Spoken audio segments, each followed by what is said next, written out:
Number 9, Senator Coyle. Honourable colleagues, I rise today in a spirit of openness and a sense of urgency to launch a Senate inquiry into finding the right pathways and actions for Canada and Canadians to meet our net zero carbon and other greenhouse gas targets in order to slow, arrest, and hopefully reverse human-caused climate change to ensure a healthy planet, a healthy society, a healthy economy, and a healthy democracy. Réchauffement de la planète, greenhouse effect, climate change, climate crisis, climate catastrophe, Anthropocene extinction. No matter what we call it, the din of the headlines is getting louder every day.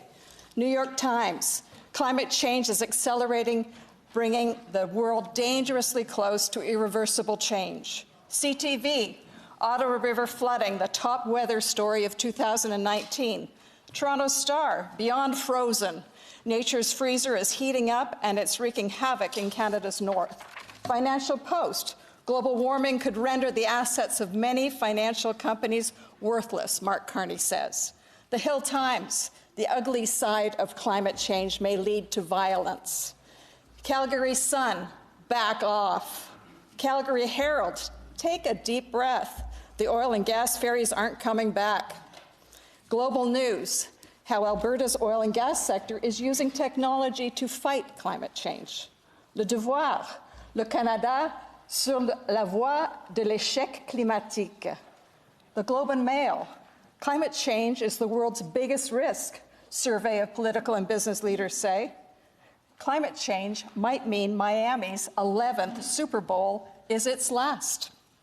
The Guardian, a thermometer is not liberal or conservative. Honourable colleagues, as we start this 43rd Parliament and this critical new decade, we, the Senate of Canada, have a tremendous opportunity to take a leadership role in examining and influencing action on the defining issue of this century, climate change. We represent our respective regions, and we have a duty to serve the public good of all Canadians. As senators, we can be less partisan and balanced in our work. We have the good fortune of being able to take a long-term perspective on controversial issues due to the stability of our chamber through election cycles. Just a couple of weeks ago, I listened to former Governor General David Johnston speak to parliamentarians about our shared responsibility as builders of trust in our democratic institutions. He referred to trust as the glue and grease in our society. In that vein, he reminded us that a large majority of Canadians voted in the recent federal election for strong action on climate change. Collègues, aujourd'hui, j'espère pouvoir commencer une discussion, un dialogue ouvert sur ce que nous avons à faire comme nation, comme Canadiens et Canadiennes, et en tant que citoyens du monde, pour atteindre les engagements du Canada et supporter nos voisins mondiaux à atteindre leur engagement de zéro émission carbone et d'autres cibles d'émissions de gaz à effet de serre. My intention is to touch briefly on what Canada has actually committed to, provide background on those commitments, highlight climate change impacts and consequences, identify solutions, and suggest how we could proceed towards making the necessary and complex choices our commitments will require of us. First, let's look at what Canada has committed to. At the COP25 meetings in Madrid in December 2019, Environment Minister Jonathan Wilkinson pledged that Canada would introduce net zero by 2050 legislation with legislated milestones every 5 years paired with a Just Transition Act. He also promised to not only meet our 2015 Paris Agreement target, but to exceed it. Canada is also committed to reduce GHG emissions by 30% below 2005 levels by 2030. Although we've known about human-caused climate change for some time, concrete global action really just began in 1988 with the creation of the Intergovernmental Panel on Climate Change, the IPCC. In 1994, the United Nations Framework Convention on Climate Change. In that framework, governments agreed to stabilize greenhouse gas concentrations in the atmosphere at a level that would prevent dangerous anthropogenic interference with the climate system. In 1995, the first conference of the parties met in Berlin, followed by the 1997 Kyoto Protocol, the first greenhouse gas emissions reduction treaty, which came into force in 2005. This protocol recognized that countries that had gone through industrialization earlier were responsible for the rise in GHG emissions and therefore placed a heavier burden of differentiated responsibilities on these countries, including Canada. A 2018 IPCC report stated to have a 50% chance of keeping global warming to 1.5 degrees Celsius, carbon dioxide emissions should reach net zero by 2050, with emissions of other greenhouse gases tightly constrained as well. In September 2015, Canada adopted the UN 2030 Agenda for Sustainable Development, including Goal 13, take urgent action to combat climate change and its impacts. Agenda 2030 also very importantly links the impacts of climate change with inequality and poverty. So why are things heating up now? Global warming at higher levels and rates is occurring because the more carbon dioxide and other greenhouse gases we emit, the more they build up in the atmosphere, and they trap more of the heat that radiates from the Earth's surface as it absorbs sunlight. With the overall warming trend, we are seeing far more catastrophic weather events. In his presentation, The Cost of Inaction, Climate Change Globally and in Canada, Craig Stewart, the Vice President of the Insurance Bureau of Canada, stated that approximately 1 million homes, or 10% of all residences in Canada, are at risk of flooding. Severe weather in Canada cost $1.3 billion in insured damages last year. In a Global News interview, Mr. Stewart said, in terms of the number of events and severity, there's no doubt that climate change is causing an increase in severe weather across Canada. Hotter oceans and atmosphere lead to more severe storms and disrupt the water cycle, meaning more floods, droughts, and wildfires, as well as a rise in sea levels, predicted to be most extreme on Canada's eastern and northern coasts. Loss in biodiversity is another serious consequence. Canada is an Arctic nation, and much of the Arctic is Indigenous land. The Arctic is warming at 2 to 3 times rate faster than anywhere else on the planet, causing a loss of 40% of ice coverage in the last 40 years. The Arctic is the Earth's air conditioner. Arctic ice and snow reflect about 80% of the sun's radiation. But due to melting, the resultant dark water only reflects 20%. Similarly, the melting of permafrost causes the release of methane. Methane gas traps even more heat than carbon dioxide. With that loss of ice and permafrost, there's a dramatic change in wildlife and fish habitat, damage to buildings and critical infrastructure, as well as people's livelihoods.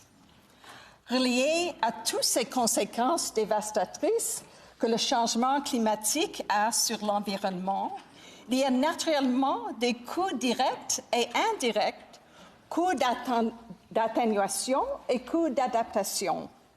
Canada has 0.48% of the world's population, and we are responsible for 1.6% of the world's annual emissions.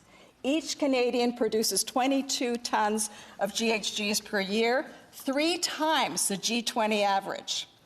45% of our emissions are from burning fuel to generate energy for industry or heat and electricity for our homes and public buildings, 28% from transportation, 8.4% from agriculture, 7.8% from flaring, unintentional emission and leaks, 7.5% from industrial processes and product use, 2.6% from garbage and wastewater. Energy-related sources account for 81.8% of Canadian emissions. It should be noted that we do not have Canadian numbers for emissions caused by the destruction of nature, but the IPCC estimates them to be 23% globally. Colleagues, we know what the impacts of climate change are. We know the sources of Canada's emissions. We know our target is to reach net zero emissions by 2050. We know that governments at all levels, citizens, civil society organizations, and businesses are taking actions to arrest climate change. Our youth are important change leaders. Leaders like Autumn Pelletier, Wikwemikong Water Protector, and Rylan Urban, Pembina Institute award-winning founder of EnergyHub.org. According to the IPCC, we have 10 years to quickly steer ourselves onto the right pathways. In order to do this, we will need everyone on board moving in the same direction. We need to be bold. We need to be smart, innovative. We need to be wise, fair, inclusive, and we need to be collaborative.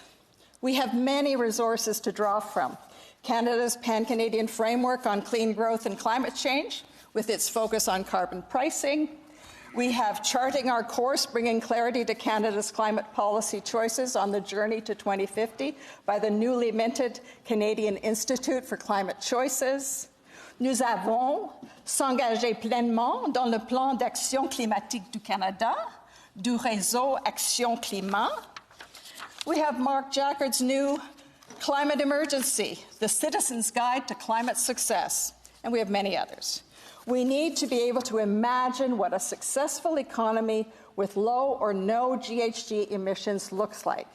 Glenn Hodgson, former chief economist with the Conference Board of Canada, identifies three main areas for action. The first, produce and use energy with low or no GHG emissions. Phasing out energy produced by combusting coal, oil, and gas, and focus on electrification fueled by renewables. 2, reposition investment priorities towards the green economy.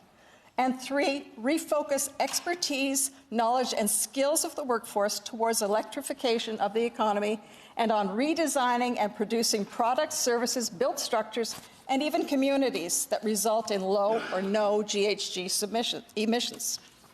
Mark Carney, Governor of the Bank of England, talks of the need for significant government investment and policy leadership, as well as change driven by financial markets. He talks about a just transition from brown to green for Canada's economy, using the ingenuity of Canadians and supporting the Canadian financial system to lead the way. The World Wildlife Fund of Canada makes a strong case for investing in nature-based solutions, which have the power to deliver 30% of global emissions reduction targets. This would involve stopping further destruction of our natural carbon sinks, stewarding what we have, and restoring the lost ones. David Victor, chair of the Global Agenda Council on Governance for Sustainability at the World Economic Forum, says that, and I quote, "Decarbonization requires a string of revolutions in each of the major emitting sectors. Electricity generation, cars, trucks, buildings, shipping, agriculture, aviation, steel, cement, and plastic, as these 10 sectors account for about 80% of world emissions." Of course, in addition to the significant technical, financial sector, consumer, conservation, and labor force changes, our transition will require reconciliation with our Indigenous neighbours, international collaboration on solutions and supports, and most of all, it will require collective societal will and courageous political leadership. According to Texas Tech University's Catherine Hayhoe, we need to come to that tipping point where people realize that climate impacts do pose a far higher threat than the solutions. Our challenge is getting to that tipping point in opinion and motivation well before the natural tipping point of no return. In the December speech from the throne, Governor-General Julie Payette said, "Canada's children and grandchildren will judge this generation by its action or inaction on climate change." Colleagues, let us be inspired by the wise Iroquoian principle that decisions we make today should result in a sustainable world 7 generations into the future. My hope is that this inquiry we are launching today in this Senate chamber will be a spark joining many other sparks to create the energy, renewable of course, needed for a serious and respectful pan-Canadian conversation on solutions to climate change. With this, honourable colleagues, I am extending an open hand to invite each of you to join in the inquiry and demonstrate to all Canadians and our global neighbours our interest and commitment to them and to a stable future with secure, sustainable jobs, a healthy planet, a more united society, and a thriving, accountable democracy. Colleagues, this is why we are here. Let's do it. Who's up next? Merci, Walalio. Thank you.